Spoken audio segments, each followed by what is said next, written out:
Greetings, true believers, and welcome to another edition of the Reality TV Happy Hour. My name is Jordan Parhar, and as always, I'm here to talk some reality TV with you on RHAPasawebsite.com. This week, I'm here to talk some Survivor with you because the Big Brother 17 finale just wrapped up and the premiere of Survivor just aired. So it's a very exciting time in the reality TV world and for everybody on Rob as a Planet. So I figured let's talk some Survivor. There's a lot of interesting things we can talk about. And when I was thinking about having a guest this week, I thought, okay, I want to have somebody who I know is great at podcasting so that this first episode of me talking about a Survivor episode is going to be great. And one of the first names that I thought of was the great Haley Strong. She's the host of the Bachelor, Bachelorette, Bachelor in Paradise podcast, co-hosted with Amy. Amy could not be here today, so I've just got Haley with me. So I'm very excited to have her here. And if you haven't already checked out her stuff, definitely make sure you do so. So Haley, how the hell are you doing? I'm doing great. Thank you for having me. This is really exciting. The Bachelor season has ended. I've had a couple of weeks off to just kind of relax, and now I'm just going full tilt into the reality TV life again. Yeah, it's an exciting time, and it's always a bummer when there's no. And I'm a huge fan of the Bachelor and Bachelorette and all that stuff. So it's unfortunate that there isn't really anything going on for the fall for that franchise. But it's good. We got some Survivor going on. We got some Big Brother going on. Some scripted TV shows are coming back. So it's a good time to be a TV watcher. So I'm very excited to see what's going on, and I'm very excited to check out this Survivor season. As always, we're going to be taking your questions live. So if you want to tweet us your questions or leave a comment in the YouTube video below, you can do so by tweeting us using the hashtag RHAP. You can tweet me. I am at Jordan Parhar, and you can tweet Haley. She's at _. Correct, Haley? Yes, that is correct. Okay, awesome. So definitely tweet us. Let us know if you got any questions live. And because right now, I don't think we have too many. So if you want to get one in, that would be awesome because you'll probably get it read on the show, and that's great. And who doesn't like that? So yeah, so we're going to get into some Survivor here, talk about all that kind of stuff. And before we get into it, I just want to apologize. The last couple episodes of the podcast, the audio wasn't so great because I had I had my computer crap out on me, and for the last episode I did via Skype, and the one before that there were some issues with certain guests that I have not having headphones. So this time around, right now, things are looking good. Things are looking up, Haley. So I think it's going to be a good one in terms of the audio. And regardless, the content, I'm sure, will be excellent because I've got you on the show. So very, very excited to get into this Survivor discussion. Okay, so I think our lead story here, if we're going to get into some Survivor here, Haley, is Vitas Bushkowskis. We're not going to go. Vitas is not going to go do some yoga. It's over. It's done. Just like that. He's going to do yoga in Ponderosa. He's going to do yoga in Ponderosa. It's over for Vitas. Are you stunned? Because I was totally shocked when I saw Vitas get his torch snuffed that first episode. I was as well. I wasn't able to watch this episode of Survivor Live. I was at a Blue Jays game. They won, so it's okay. So I got my brother to text me who got voted out because I needed to know. I couldn't wait until the next day to find out. And when he said Vitas, I was like, there's no way. Like, Vitas, how could he be gone first? He's one of the strongest guys in his tribe. And at this stage in the game, that's kind of what you need. But I guess in these All-Star seasons, they don't care about that. They're getting down to it. Yeah, that's really what it comes down to. And I think that if this was a regular season of strangers that don't know each other, I think Abby Maria probably would have been the easy first boot in this scenario. But because Vitas is he's so sly and he's so smart, and everybody saw that on his season of Blood versus Water and how he's manipulating the women and Laura Boneham and all that kind of stuff, I think that he was just way too threatening. And I think that is what really did him in. Do you think that now Vitas's legacy is kind of tarnished a little bit here, Haley? Do you think that people aren't going to remember Vitas as this great player? Because before the season, a lot of people, Josh Wigler is included, is a huge fan of Vitas, and he was talking about how great he is and how awesome he is. And now we see him go out first on one of these seasons. Do you think this is really something that's going to hurt him?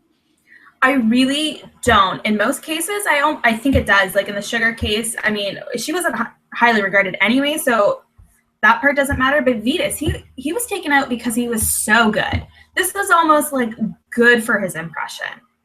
And yeah, that's a good point. Season that they're like, no, we got to get him gone. He's too good, and if we don't take him out now, we don't know what he's going to do. We don't know what he's capable of because we only saw half of it in Blood versus Water.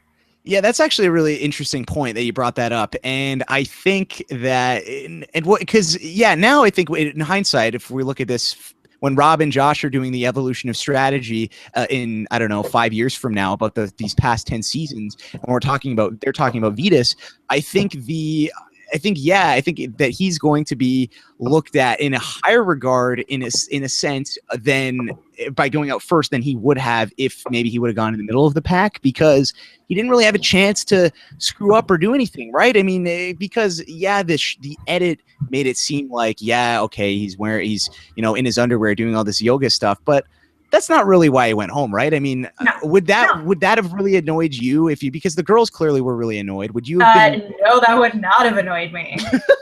Venus is a babe. I'm sorry. I would love if he was doing some casual yoga near me.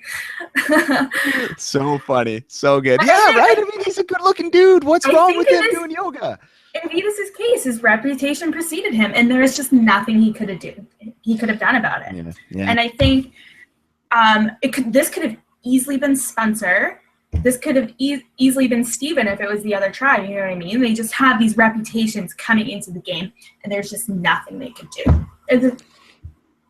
Yeah, it's unfortunate. That's the problem with these all-star seasons is, when the game is completely different when the people know each other beforehand. It's not the same. And unfortunately for Vetus, he just ended up in a rough spot. Now, another person that I really wanted to talk to you about as well, Haley, somebody who came off really strong in the episode, was your girl, Kelly Wentworth. My girl as well. I love Kelly Wentworth. She's been a guest on your podcast.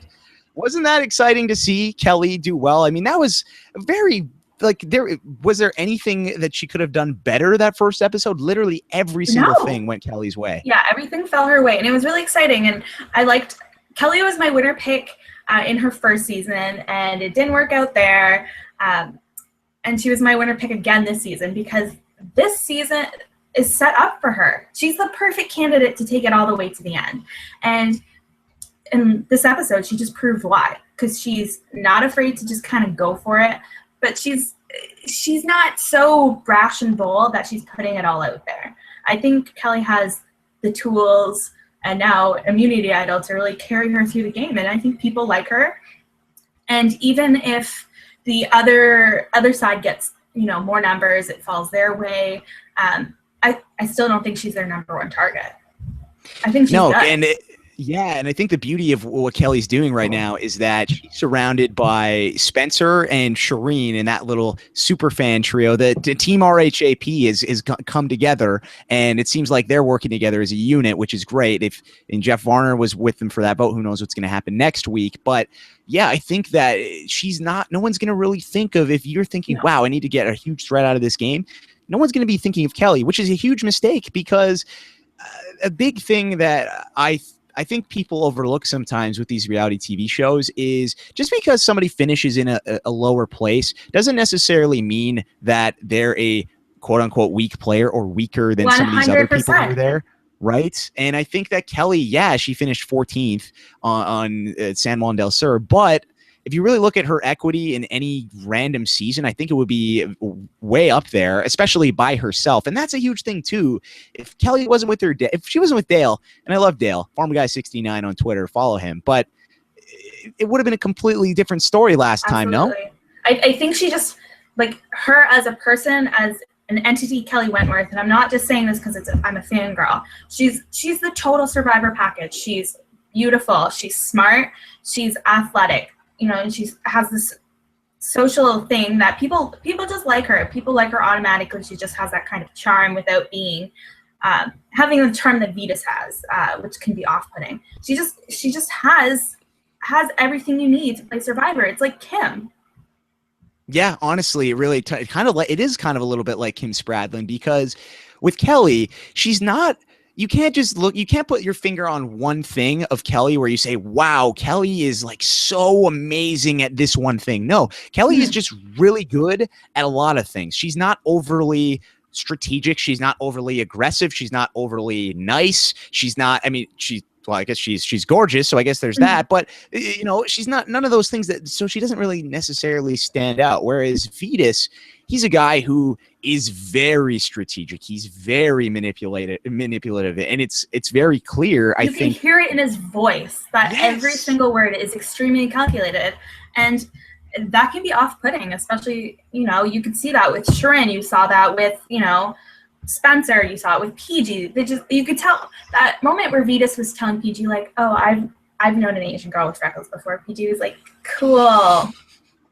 Yeah, that was that I was like, Vetus, I don't know, man, but I love Vetus to death. Right there. But no, man, I feel bad for Vetus, but I understand why that happened. And yeah, and that's the thing. That's just the way it shakes out sometimes, right? That's the way it shakes out. And with Kelly too, I think that going back to her not being the greatest, like there's one thing where she's overtly amazing at. I think that's great for an all-star season because it's rare. Usually the people get put on these all-star seasons are considered a great strategist, or for Abby Maria's instance, overly, you know, confrontational, or, you know, Joe, overly physical. Like they're so good at all these things. Whereas Kelly, her getting in there, she kind of like slides in unnoticed, and people aren't really going to worry about her too much. If there were Vegas odds, and you're not spoiled, Haley, I'm not spoiled, so we don't know what's going to happen. I don't even understand Vegas odds. Okay, you don't understand Vegas odds, but okay. So let me put it another way. Who do you think is right now? Do you think Kelly Wentworth is the favorite to win this season just based on that first episode? It's hard to say because it's like what we see as a good player might not be seen as a good player in other people's minds. Like some people might be like, oh, she's not quite as good as a strategist as Spencer. She's not as big of a super fan as Sharon, but she's not an athlete like Terry. But I mean, like we said, those things all really work for her. And it's kind of the same case with Monica. We just haven't seen it. She's got that package too. And it's just, those are the people who do well in these seasons. And that's what we've seen historically. We've seen it with Amber. We've seen it with Parvati. And Sandra's doesn't quite have the total package, but she's got that thing. And I think Kelly has it. And she's my odds-on favorite, but I'm extremely biased, so. No, but you know what? I think that's a great person to have as your favorite, and going into this thing. And now, especially after seeing this episode, if you believed in Kelly Wentworth, then you're vindicated because you totally saw in that one episode that Kelly has the chops to definitely win this thing. Now, you brought up another interesting person, Monica Padilla, and she definitely has some of these qualities as well. She was my winner pick going into this season. What do you think about Monica not getting a ton of airtime, Haley? Do you think that kind of plays into something? Because I'm not 100% always behind it, but I have faith in the winner's edit sort of deal. And we only got one confessional from Monica on Wednesday. So do you think that maybe that is indicative as to how Monica's going to do this season, or am I reading into this a little bit too much? I think you might be reading into it a little bit much. I totally understand where you're coming from, especially the last few seasons. They've been really heavy on the winner's edit. We can see it coming from a mile away. But I think with this season, there's so many big personalities, and we have the benefit of already knowing everyone that we don't have to have those couple minutes to be introduced. So the fact that Monica was kind of, wasn't a big character in this episode, I don't think that means that she won't be in the next few, because there's a couple people I don't think we really saw a whole lot from, but I don't think that means anything for the outcome of the game. It's just some people had bigger episodes, the Abbys, the Kellys, the Vetuses, other people didn't, so it's just how it's going to shake out for the season. And that's just how all-star seasons are. They're just a different breed than, your regular season. Yeah, for sure. I agree with you. I think I guess we could go back sort of. And I mean, she kind of, if we go way back, Survivor All-Stars, I mean, Amber Burkich didn't have that huge of an impact on her first episode. I mean, there was the talk with her and Boston Rob, but beyond that, there wasn't that much going on. So I can see what you're saying there. Somebody that I also was really intrigued by going into this season, and now, especially after seeing the first episode, was Jeff Varner. Now, Jeff was he played a big role in this episode. And I don't know if you read Josh Wigler's article on the tribal council, that first tribal council, because he was there and he witnessed it. I think I read half of it and then my iPad like shut it down. So then I was too lazy to go back and read it. So I'm sorry, Wigler. I read like everything else preseason. Yeah, definitely check I think Wigler will forgive you, but if you haven't checked that out and you're listening to this, definitely check out that interview, or not, it wasn't an interview, but the discussion that Josh Wigler had after this episode, or after this tribal council, and talking about what he saw while he was there. You can find that at robhasawebsite.com/parade. And in that article, he talks about Jeff Varner and what he witnessed there. And at that tribal council, he got up towards the end when Jeff, and Vita said this in his exit interview as well with Rob. And I think so if you want to check on Know It Alls too. Yeah, so Jeff Varner just gets up at the final, and I don't know, I guess like right before Jeff Probst says, okay, like it's time to vote. Are you guys any like last questions? And Varner says, PG and Kelly Wentworth, are you guys voting the way we said we would today? And they were like, yep. And he said, okay. And then Terry's like, what? Wait, what? And everybody's in they're having a panic attack. They don't know what's really happening. Yeah. I wish, and I don't understand why we didn't see this. I know. I think they wanted. Yeah. Why would they not show that? Because I think they wanted to hold on a little bit of suspense to like who would Jeff be voting for. And so if they would have shown that, it would have been like, okay, so whoever Kelly's voting for and these people are voting for, that's who's going to go home. I mean, that's just kind of what I assume. And they showed us Kelly's vote. So if we'd have seen that she was voting for Vitas, then we would have been like, oh, Jeff's going to vote for Vitas. Right. And you could see earlier in the episode, Kelly was talking about how, I'm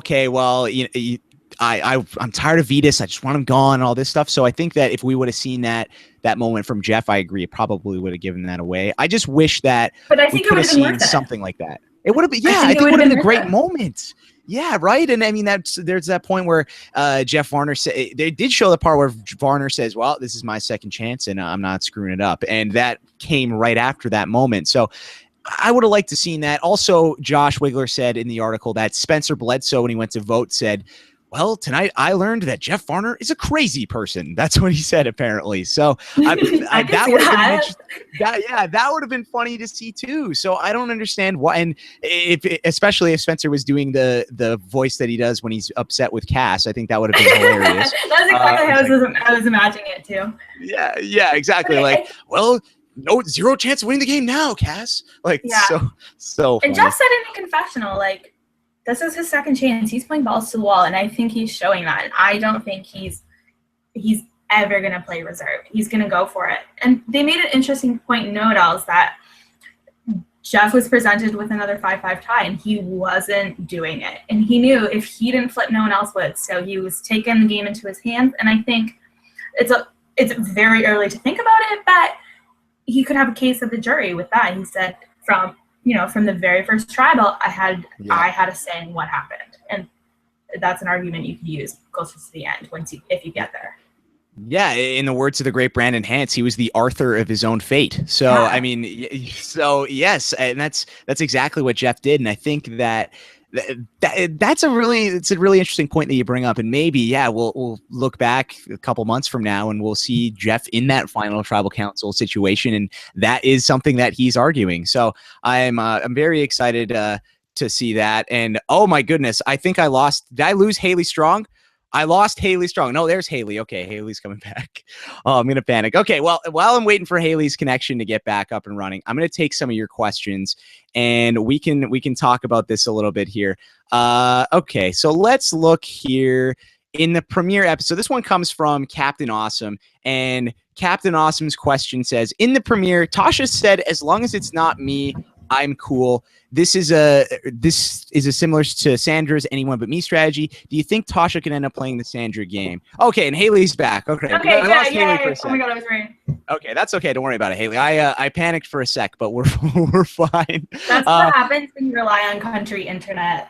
Rural Canada number, right? Yeah, rural Canada. Yes, that's right. And I neglected to even mention that. My fellow Canadian, Haley Strong, is here. We got 2 Canadians on this thing. So that's pretty cool. Although I normally have Canadians on my show. But yeah, I took one question here while I was in the midst of panic, Haley, and I'll read it to you. And this is an interesting question. It comes from Captain Awesome. And he says, in the premiere, Tasha said, as long as it's not me, I'm cool. This is similar to Sandra's anyone but me strategy. Do you think Tasha could end up playing a Sandra-esque game? What do you think about that, just based on the first episode?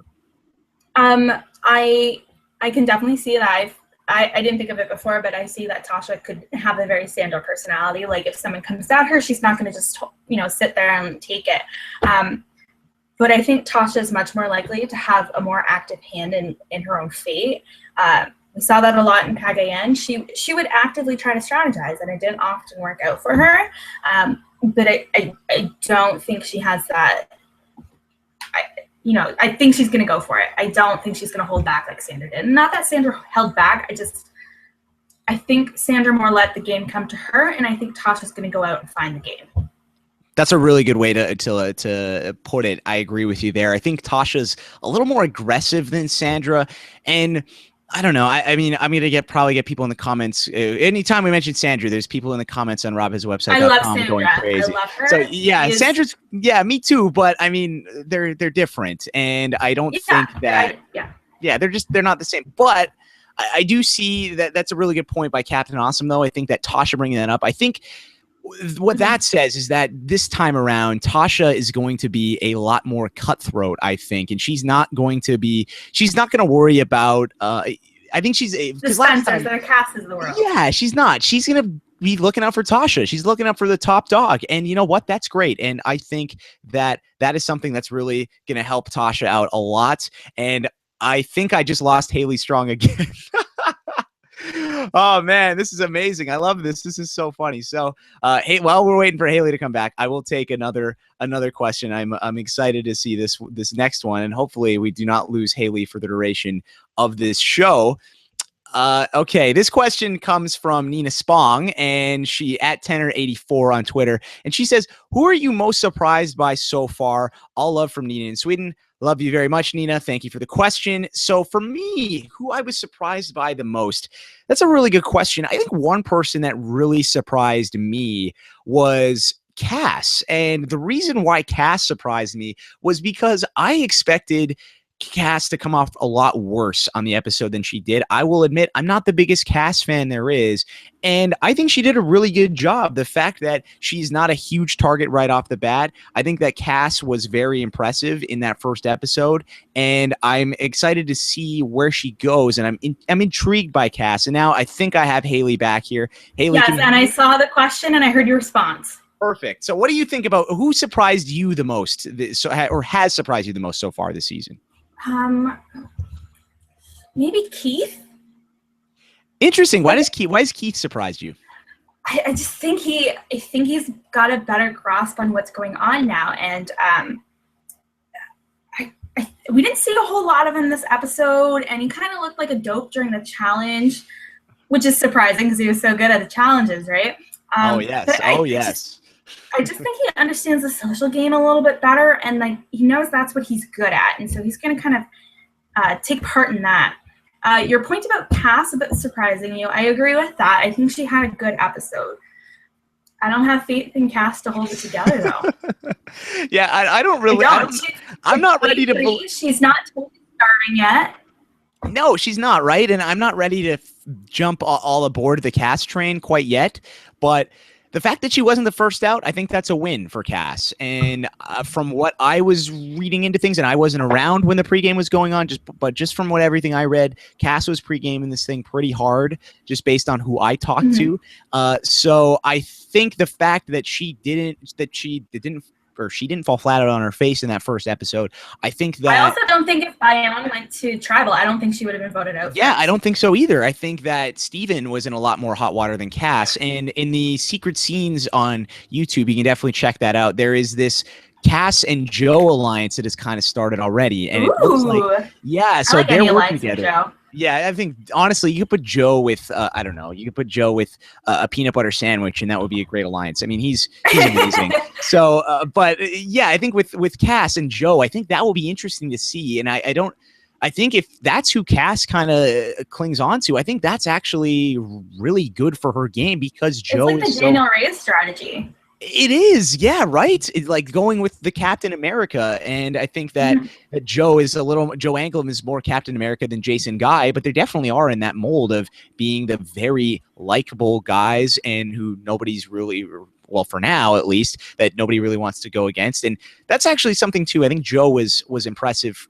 On my end, I was very impressed by Joe too, because I felt like more people would say, hey, we got to get rid of Joe, we should be scared of Joe, when in actuality we saw Savage and Jeremy and Joe kind of work together, and we kind of have this bro thing going on. What do you think about the Joe Bros alliance, Haley? Do you think that this is something that's going to be a long-lasting thing, or do you think that I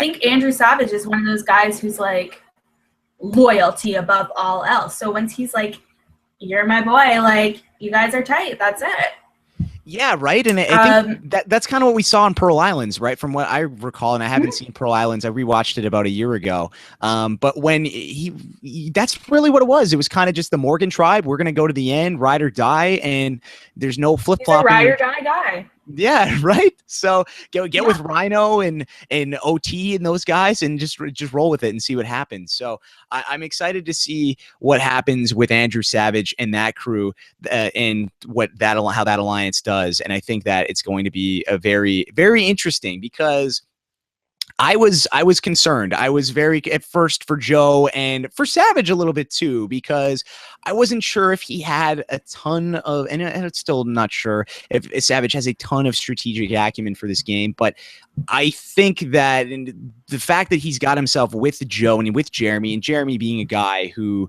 has a lot of, I think he's got a good mind for this game. He's very intelligent. I think that he's not somebody that people don't really think of him as strategic, but I think that he's a lot more, he's more strategic than people give him credit for.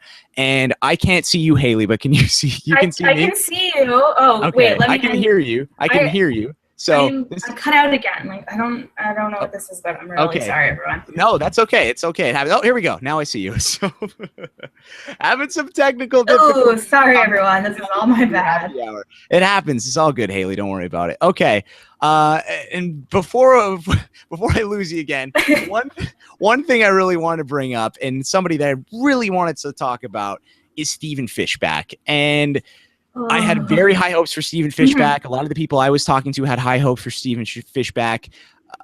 We did a draft last Saturday with some of my friends from Big Brother Canada, talking about Big Brother, and the first overall pick from Sarah Hanlon was in fact Stephen Fishback. And after that episode, she texted me this week and said that she regretted the pick greatly. So what do you think, Haley? Do you think Sarah should be regretting that pick right now, just based on what we saw from Stephen? I'm trying to remain really hopeful. I'm hoping he's just kind of getting a dodo edit, and it'll come back and he'll soar into like an eagle, and it'll all be. And we lost Haley. So yeah, so soaring like an eagle. Yeah, that's kind of how I would want. I'm kind of hoping the exact same thing for Steven. I think that you never know. It's the first episode. That kind of stuff happens. However, if we're looking into this winner edit sort of thing, you don't really see that from the winner on the first episode. They don't make them look like that necessarily. So I don't know. I'm a little bit concerned about how Steven's going to fare, especially after that first episode. Haley, what do you think about Steven's chance, or what do you think about what Steven did on that episode? Do you think there's anything differently he could have done? Because he got a really bad draw, I think, with his tribes, right? Is he kind of just in a spot where it's like, well, there's nothing else he could have done, so that's why he came across so poorly? It's hard for him. Oh, wait, can you hear me? Yeah, I can hear you now. There you go. Go ahead. Okay. Just because Savage was the one who was most like, I need Fishback out. And Savage just kind of has this like leader thing, and people just flock to him. What Steven could have done, and you know, we didn't see it, but so we can only go based on what what we saw, we didn't see him having a whole lot of conversations with his tribe. And he probably did, and we just didn't see it. But like, that's a big thing. Don't go searching for the idol on the day 1 or 2 when you've got relationships to build. When you feel like you're not really fitting in, don't separate yourself more. Try harder to kind of shoehorn yourself in there, and try not to do it in a way that annoys people. So if Savage isn't really feeling him, well, then go talk to Cass, go talk to Monica, go talk to the girls, Kimmy, go talk to whoever. There's so many options, and try with 10 people. And so yes, maybe Savage and Joe and Jeremy and Keith maybe are kind of together, but that's 4 out of 10. You still got 5 people to work with, and I think you could pull Keith over pretty easily. 4 out of 10 equals in, right, Haley? Oh, my math is terrible.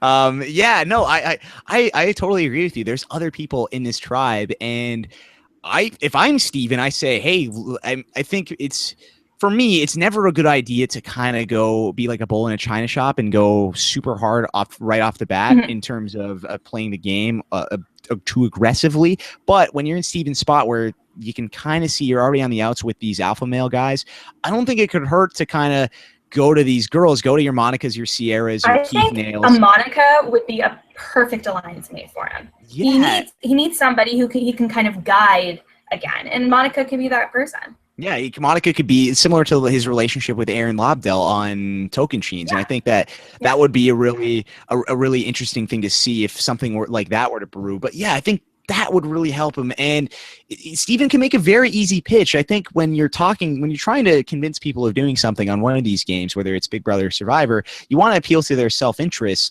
And I think if you go to Monica and those guys and say, hey, look, like, there's these 3 huge alpha male guys that they're going to be so into fighting that. They'd be so into it. All of those girls, every single one of them. There's not a weak female on this season, like a weak personality. I really don't believe that. And if you say, hey, look, these 3 guys are sticking together, and they're going to pick up us off one by one, and you just watch and see.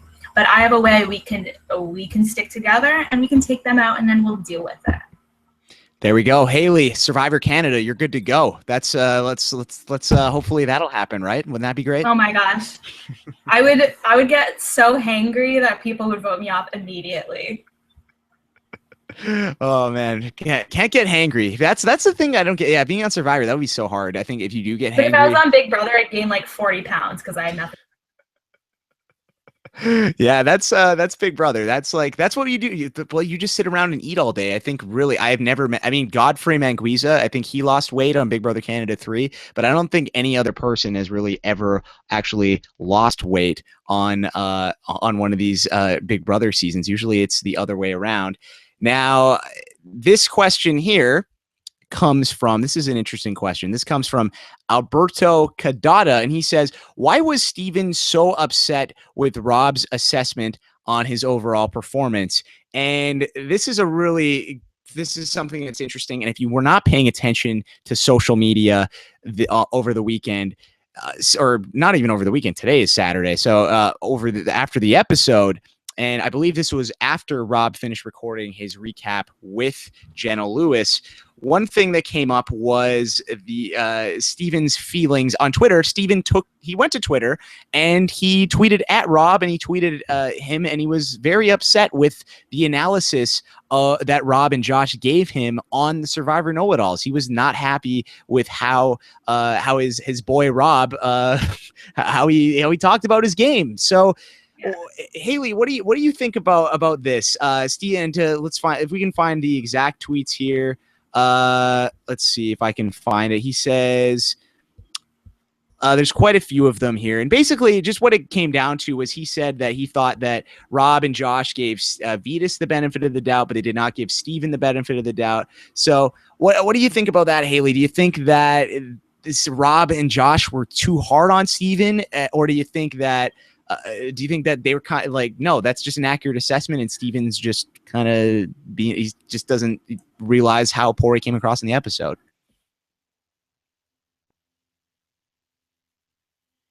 Haley, you there? Oh, and I do not have Haley. Okay, so all right. Wow, we're having fun, guys. This is great.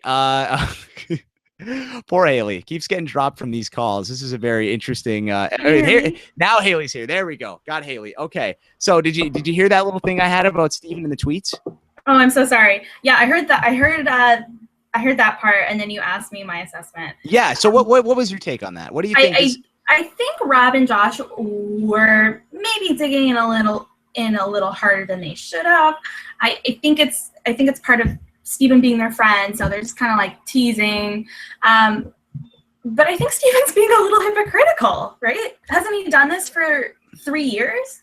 Yeah, and I feel like if that was... Hasn't he said this to like tons of people? Like, he should have known kind of what to expect. And maybe he thought because they were friends that they would take it a little easier, but like, come on. You're on Survivor, you're putting yourself out there, and you did this, and you know that we're only seeing the edited show. We're not seeing anything else. And he says it all the time. He says, blogs, tweets, exit interviews aren't canon. So why shouldn't we take it at anything except face value? Based on his theory, right? Yeah, absolutely. And I think it's unfortunate that that he feels that way, and it sucks. It's a hard situation because I'm sure Steven was really pumped and he wanted to do really well, and everybody wants to do really well. And when he comes across like that on the first episode, he was probably not very happy, for one, because of that, and two, I think he thought, okay, well, everybody's probably going to make fun of me, but at least my boys, Rob and Josh, are going to have my back. And then when they don't have his back, I think that hurts him a little bit. But at the same time, Rob and Josh are in a tough spot, because if Rob and Josh say, if they were soft on him, people would be more mad about that. Yes, people would be much more upset at Rob and Josh if they were like, oh, well, yeah, I guess, well, that's right, Survivor know-it-alls, Steven Fishback, what a night for him. Oh, yes, he's getting the winner's edit, and I think we're going to give him the fishy today. He did such a great job. Yeah, him going into that bog and getting wet looking for that immunity idol, that was such a great decision. Oh, my goodness. So, yeah, I no, like they couldn't have done that, because then everybody would have been like, you guys are biased.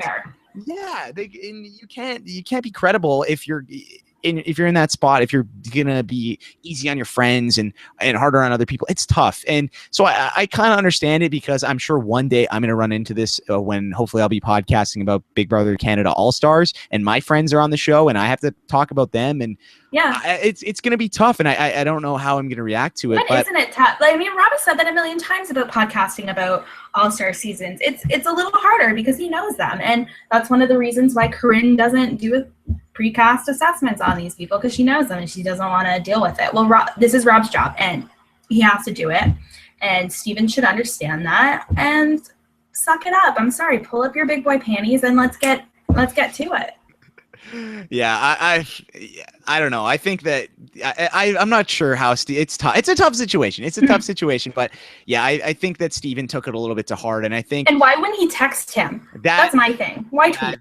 Yeah, that is for me. And as somebody who's been on a season of a reality show where people get into beefs like that on Twitter, it's never a good idea. Just get into stuff. If you want to hash something out, if you're upset with somebody, do it over the phone. Pick up the phone, text this person, call them, because you have their contact information. Why not go out there, reach out to the person, and just be like, hey, I just want to let you know I'm kind of upset about everything, and here's why. And that's great, because airing your dirty laundry out on social media, it's just never a good idea. Not a good look. It's never a good look. Now, this is another interesting question. This comes from Spicy Wasabi X, and they want to know, is the Sesternino Fishback know-it-alls era dead after Steven's meltdown yesterday? Haley, what do you think about this? I hope not. Yeah, I don't think it's dead. No. It's not dead. It's one episode. They're adults. They'll work through it. It's whatever. Yeah, right. It's one episode. I don't think it would be dead. I mean, I love Josh Wiggler, and I would love to see him get incorporated as a regular somehow with Rob, but I would hate to see that just because of one episode, and it's tough. It's tough. And I feel bad for Rob, because guess what? Next week, if something else happens to Steven, Haley, that's going to be in Rob's head now, is it not? Absolutely. Right? Yeah, and it's almost not fair for Steven to do that. Yeah, it's not fair, but at the same time, I understand why he's doing it. He's a human Oh yeah, being. He's emotional. definitely. He's gonna, and I'm sure. I mean, who am I to say anything about that? Because if I was on a season of Big Brother and my best friend was saying that I sucked, well, I think I have enough self awareness to realize, yeah, you know what, I do suck. But everyone's different, right? Yeah. And yeah, so I hope it's not dead. I don't think it's dead. And Rob's the kind of guy that is Rob's very easygoing, and I'm sure I think Rob's fine, and I think Steven's fine too. And it looks like at the end of it, if you catch up on the tweets, and you can check out Steven's timeline on Twitter, he's at Steven Fishback. Towards the end, he seemed to be he calmed down about it, and he was fine. So I think it's going to be okay. Now this brings up another interesting question with Steven Haley, and that comes from Leighton Jansen. And Leighton Jansen says, is there a chance that Fishback could find the idol next episode? He was already searching for it. Now, that's a good point. We already saw Steven searching for the idol. Do you think that this is kind of a hint that, hey, we're going to see Fishback idol find pretty soon here? That's interesting. It's either Fishback finds an idol or his tribe is really pissed off that he went searching for it, and that's going to be his demise. Yeah, that would be really interesting if we were to see. Yeah, and you know, I can see both scenarios playing out. I think now, and again, I play into things a lot, and I shouldn't. And I think that just Steven's reaction to Rob and how he handled that first episode. If Steven were, I think he would take it a lot more personal. Although it's different, right? Everyone's different. I was going to say he would probably take it a lot more personal if he didn't do so well in this game. But if we go back to Survivor Cagayan, Tony Velachos, who famously, he won the season, and famously he tweeted Steven and told him that he was full of S and he had no idea what the hell was going on and he was an idiot and all this kind of stuff. So maybe this is just Steven being emotional. I don't know really what it is, but I'm interested to see how this thing is going to play out, because it could go in a multitude of different directions, and it's going to be it's gonna be hard for Steven. He's in tough. He's got a very tough field, and I don't know if let alone Steven. I don't know if anybody could really overcome, or the greatest Survivor people could overcome this spot that he's been put in right now. I'm sure there's things they could do to improve their chances, but when you start off from behind like this, it's really hard to overcome it. It's something that we've seen on Big Brother before, where you start from the bottom and then you rise to the top towards the end. But Survivor, it's something we don't see as much, where people start way behind the pack and then all of a sudden kind of rise from the ashes and sort of win like that. Haley, have you seen any instances of, can you think of anybody off the top of their head who had like a really rough start like Steven did, and then towards the end of the game they turn it around and then they won the thing? Ooh, I'm trying to think. Oh my god, my memory is not great, and there's just like a lot of information that of that. Who started off kind of in a bad spot and made it? There's no one I can really think of, right? I mean, can we say Russell? Because his tribe started off really bad, and then he kind of. Yeah, but I mean, he was never on the outs, right? I mean, Denise, maybe. I guess maybe Denise. Yeah, and she, again, not on the outs, but she started in a really rough spot. And I think it's these 3 tribe seasons. I think that's kind of where you see it. And I think. Yeah. Maybe like Cagayan, for example. I guess. Well, the Brains didn't. None of them won, but I mean. Pasha or Spencer. Spencer had a really rough go at the start of that season. So that's actually, and if he were to have won Cagayan, I think that would have been a good example of something like that happening. Okay, so let's see here. Let's take another question here, Haley. This one comes from Tony's Llama. And Tony's Llama says, what do you think of Jeremy's chances so far? I think he had an amazing episode, but he also did great in San Juan del Sur episode 1. That's a really good point. I like Jeremy in this episode, but I like Jeremy in general. I don't know if he'll ever have better than middle of the pack equity. I don't know. There's just something about him that doesn't ever scream winner to me. I think part of it is he does look like a threat, and I understand that there's other threats around him like Joe and Savage, but I think Savage is a little too old to be considered, the bigger threat, especially like you said earlier, that Jeremy's a little more strategically sound than any of those guys. So Why wouldn't they come after Jeremy first? Yeah, why not, I can see, I like Jeremy. I just don't. I think he could make it to the merge, and I think he's cut soon after, just like in his original season. Yeah, I can definitely see that playing out too, and that would be unfortunate because I love Jeremy Collins. He's awesome, and it would. I want to see the surround and drown work. I kind I of know. want to see I feel that. like he has a good group to be able to do it. So it's going to be interesting to see whether or not if he can pull that off. Yeah, I think that would be great. And I think, yeah, I would love to see him win the $1 million and then at the end of the season be like, why are you so happy? Why are all these people so, and then he can just be like, I am so happy. Something like that. That would be pretty cool if Jeremy were to win this thing. Okay, let's see. Let's wind things down pretty quickly. We're gonna have a shorter episode of the Reality TV Happy Hour today because Haley has to go to work. So sorry, guys. No, technical difficulties, and I have to work. Like I'm. You can only go up from here for the Survivor season. That's okay. Hey, Haley, you're doing a great job considering the circumstances. I'm actually very impressed. So don't worry at all about that. You're doing fine. And and for people listening to this, it's my show. I'm the worst. So would you not expect?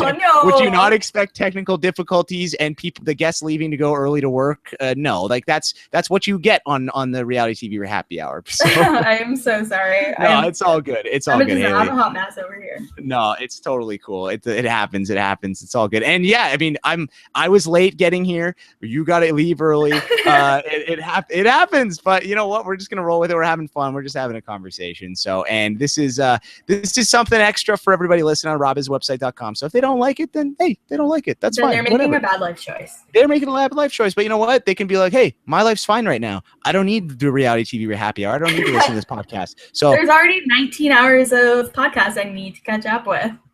Exactly. There's Max Dawson's new podcast, which did you hear about that, Haley? I heard about it. I have not checked it out yet. Sorry, Maxwell. I haven't got there yet. I love Max Dawson, by the way, and I think that you guys definitely check that out. It's the On the Block network has started. So Spencer McRae have from Big Brother 15. If you are not familiar with Big Brother, they have started their own kind of RHAP network. So they used to just do Big Brother stuff. Now they're venturing into Survivor and Amazing Race, and one of their Survivor podcast hosts is none other than the great Max Dawson. So check that out. It was a really good episode. I liked it. It was him and Mike Holloway and Corinne, and they did a really good job. So I would definitely check that out. Check out that show if you can, if you've got time. I think it's even just interesting to see the first one because it's always kind of cool to see when new people are doing new podcasts. To see if they'll have technical difficulties or not. Yes, exactly. And actually, I think they did have some technical difficulties. So there you go. We're in good company. We're in good company, Haley. We're in great company. So funny. Okay. Let's see. Okay, so Spicy Wasabi X brings up this point. Cochran with the sunburned tomato edit, Mike with the firewood Nazi edit, the bumbling Fabio edit. I think there is still hope for Fishback. That is a good point. I mean, those guys did kind of have that. Mike was eating the scorpion last season on Worlds Apart, so there's a chance. I mean, everybody has a shot in this. Everybody Jeff was wrong. Everybody has a shot. Everybody, yeah. Then let's get into that too, Haley. What did you think about who did Jeff say did not have a chance? He said PG had no chance. He said Cass 100% no. He said probably not Kimmy, probably not PG, probably not Monica. Okay, I can see the Kimmy and Cass points of view, but even Monica then, and PG, are you kidding me? They could totally work it. Yeah, I think PG. Did you see Jeff Varner's tweet about how PG snuck fishing wire and flint and all this other stuff into the game as jewelry, and then she just kind of said it out loud, and then they took everything away from her? Like, how hilarious is that? That's so good. Funny. So funny. Shades of Richard Hatch in Survivor All-Stars putting matches up his butt. But yeah, that's amazing. That's so funny. We were talking about that. Rob and I were talking about that with Taryn Armstrong this morning over on the This Week in Reality TV podcast over on RHAPiswebsite.com. So check that out if you haven't already. And we definitely touched upon that. But yeah, it's so funny that PG did that. But that goes to show so good. PG's a gamer, Haley. PG's playing this game. Yeah, everyone's playing this game. And the first episode of this show was so good. And I've been really excited for this season since they announced the second chances. And I think a lot of people have. And I think the first episode really lived out to expectations. And I truly believe that this season will too. I just don't see where this season can go wrong. I really don't. Yeah, I don't either. I think that when you do get, and I mean, just looking at it historically, right? The times in which we've had strict all-star seasons, they've been pretty good. I mean, not everybody loves Survivor All-Stars, but as a young Canadian lad, I loved for Survivor All-Stars as a kid. Yeah. I still like it on a rewatch because I love Boston Rob. But I think Heroes versus Villains was great. I think this season's going to be great too because, like you said, everybody's playing the game and everybody has a chance to win because as somebody who's played one of these games before, it's crazy. The growth is exponential after you watch your own season and see how it plays out and then you go back and play it. I think it's a completely different ball game, and the second versions of all these people is definitely better than the first versions. I mean, you can say the same thing even with Vetus. I mean, Vetus was even better going into this season. The problem was he just was so big of a threat that he was such a fox that they needed to get him out. Needed to get him out. Now, what do you think about if do you think Vetus would fare well if he went on The Bachelorette? Haley, do you think that would work? Oh my God, yes, absolutely. I'd worry to kind of go into Juan Pablo territory, but I think it would be a good season if Vetus was on it, if he was the lead. That would be amazing. Vetus as the Bachelor. It kind of would be. It would be like Juan Pablo territory, but except it wouldn't be, because at first Juan Pablo, everyone was like, "Oh, Juan Pablo, he's so nice and all kind, and he's Venezuelan and he's got this accent and it's great." He's so hot. He was a kid, but then it's just like, oh right, he just wasn't on TV at all, and so we didn't know that he was a douche. Exactly. Straight up. That's exactly what it was. Oh man. Okay. Let's wind things down here so that way you're not late to work, Haley. We wouldn't want that happening. No, we don't want me getting in trouble. No, we do not want Haley getting in trouble. That would not be good. So let's take one more question here. And thank you everybody who left us a question on the YouTube video and who tweeted us. That is awesome. I really do appreciate it. All right, this question, actually, you know what? We already got one from Captain Awesome. So, sorry, Captain Awesome. We're not going to take that one. We might have to take that one, though. Hold on. Let's see. There might not be anything else. And you know what? Oh, here we go. It's another one from Captain Awesome, but I like this one better. Who do you think will change their style of gameplay the most from their last season? That's a really good one. I like that one, Haley. Who do you think is going to change the most from their 1.0 version to now their 2.0 self? I think Kelly Wentworth has a good chance to do it, just because she didn't really have a chance. She didn't have a chance to play the first time, really, and what chance she had, she didn't really like go for it. She's just kind of comfortable, so she didn't really have to. And then by the time she was swapped to the other tribe, it was kind of like, oh shoot, it's too late for me. There's just nothing she could do. So the fact that she's going out and she's like, okay, I can, like, I'm gonna start doing stuff right away. I think that's interesting. I think Jeff Varner is going to play a pretty similar game to what he did. I can't see Terry or Andrew changing up too much. I'm afraid Steven will fall more bumbly and will kind of revert more back that way rather than kind of blooming into a beautiful Survivor strategist of a flower. Monica could be interesting, but I think if she plays a similar game to what she played before, just kind of go for it. That should be interesting. I'd love to see what Sierra could do with actively playing a full season. She's someone in preseason, a lot of people were like, oh yeah, I think everyone's going to go for her because she voted out her mom. But like, based on this first episode, I don't know if people are going for her. Yeah, why would they? She's in. Yeah, Sierra's in a good spot right now. At least from what we saw from that episode. So I loved her opening, like her intro. Like I thought she came off really well there. So. Yeah, and a point that Rob has brought up before is that Sierra's first game that she played was great, but not only was it great, it was against people that had played before. So she was doing on her first time better than what people were doing on their second time. So I do think that is something that we need to take note of with Sierra. And the Steven thing, I agree. I think it's interesting, this dynamic where JT on Heroes versus Villains, Steven and JT, they're together on Token Sheens. They go to the final two together. JT wins. JT 2.0 is on Heroes versus Villains. Doesn't do so hot without Steven. And now Steven on his own without JT, it's not looking so great. So I'm intrigued to see Steven, go with Monica. Yeah, that would be a good move, I think. And yeah, I don't know. We'll see. But I think maybe we're going to leave this season saying, wow, like JT and Steven as a collective unit is phenomenal, but by themselves, just not as great, which is unfortunate because I love both of them individually. Steven, of course, I love more because of being a Survivor know-it-all. But yeah, well, it'll be fun to watch that. It's going to be interesting to see how all of this shakes out. I feel like every week is just going to be so compelling. Yes, and that's the thing with these all-star seasons too, is with these pre-existing relationships, we can see things change on a dime. People are going to change their minds quickly about certain things just based on, again, these preconceived notions that people have about others, and it's not necessarily going to revolve around everything that's going on in the game. It's going to be, there's so much more going on, pre-game alliances, their past seasons that they played on, all that kind of stuff, and it should be very fun to watch. Okay, final question before we get out of here, Haley. Who is your winner pick for Survivor 31, Survivor Cambodia? My girl, Kelly Wentworth. Kelly Wentworth. Okay, lock it in. Kelly Wentworth. Yeah, that's who Haley's going with. Yeah, I think she's coming across the best right now. And she's at it again. She's at it again. Kelly Wentworth.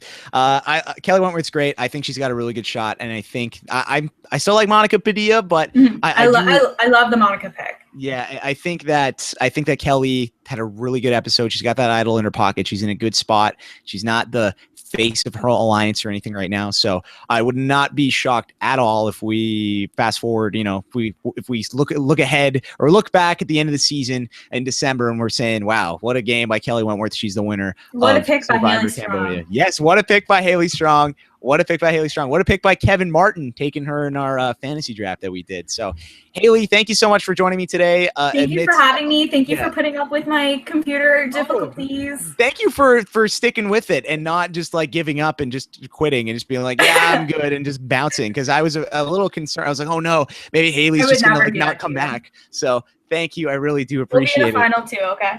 Oh yeah, final two in Survivor Canada. I will put you up on the block, okay? Or you'll use the veto on me when I volunteer. I will use the veto on you. Thank you. I appreciate that. So, Haley, before we get out of here, anything you want to plug? Just follow me on Twitter. I'm at @strong_. I recently opened up Periscope. I haven't periscoped anything yet, but I'm there. It's at @strong_2.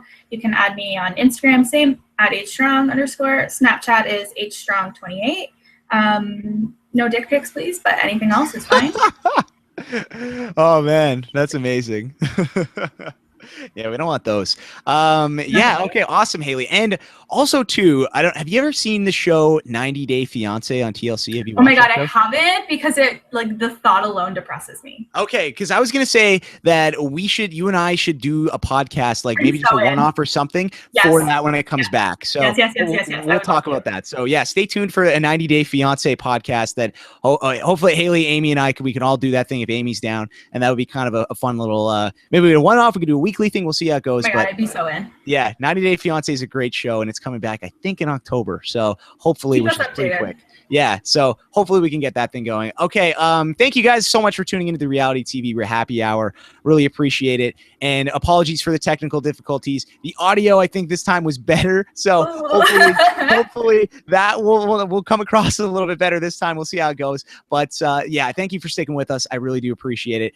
If you want to support the Reality TV Happy Hour, a few ways you can do that. You can go to youtube.com. You can subscribe to Reality TV RHAP-ups, and that way you will not miss any of our live shows. I'm not 100. I don't think next week will be a live show, and I have to talk to Rob a bit. We might not be doing the live shows as much during the off season, but we will get into that. I'll figure that out. So hopefully we'll keep those going on Saturdays. But with this podcast that I did with Rob today, I might be doing those, so I might be every other week, whatever. So stay tuned on Twitter to keep up with everything that I'm doing. I'm at Jordan Parhar, and I'll let you know what the situation is with those live shows, with the podcast. It is going to continue to be a weekly podcast, so stay tuned next week. We'll have another edition of the show. We'll probably be talking some Big Brother. I would like to get Alex Kidwell, Taryn Armstrong, and Brent Walgamont on, and to talk about some things. I'm not sure what the topic will be yet, but I would like to do that. If not, we'll have them on in a couple weeks, and we'll figure something out. But definitely stay tuned to that. Also, do not forget to subscribe to the podcast on iTunes. It's robiswebsite.com/RHAPpy Hour. That's happy hour with an R at the front.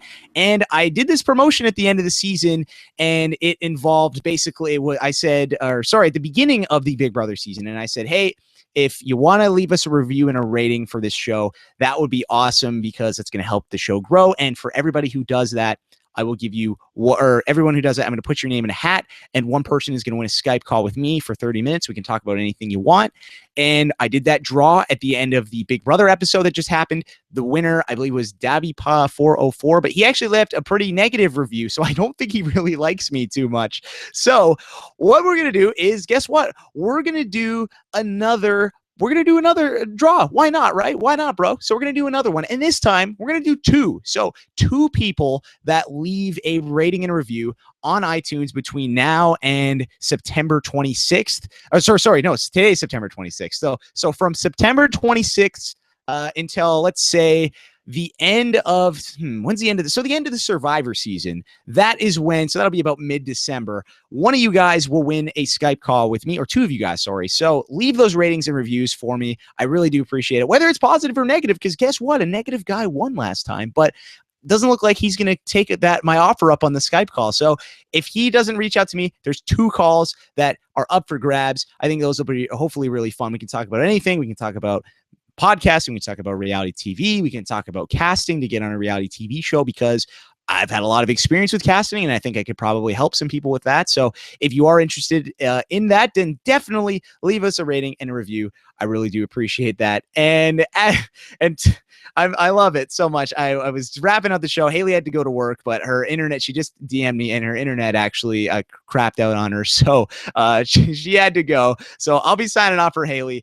Hashtag for this episode, it's all the power goes to me today. So I'm going to say the hashtag for this episode should be hashtag technical difficulties, because I think that's hilarious. We had a lot of technical issues today, but we managed to get through it. I'm happy. And now I know that I'm okay podcasting and talking to myself for however long it needs to be if necessary, because I had to do it for a little bit of this podcast. And I apologize to you guys listening to this thing for just listening to me talking for a lot of this, because normally that's what I do, and people complain about that sometimes because I like to hear the sound of my own voice, and I'm very sorry for that, and it's just a bad habit of mine, but I had to do that today. So I actually had an excuse to be talking way too much. So I apologize for that, and hopefully next week it'll be via Skype or something like that. It might not be a live show, so that way if there are these issues, we can edit it out and we can deal with that later, and that way it's not just a show of me talking about a bunch of different stuff. So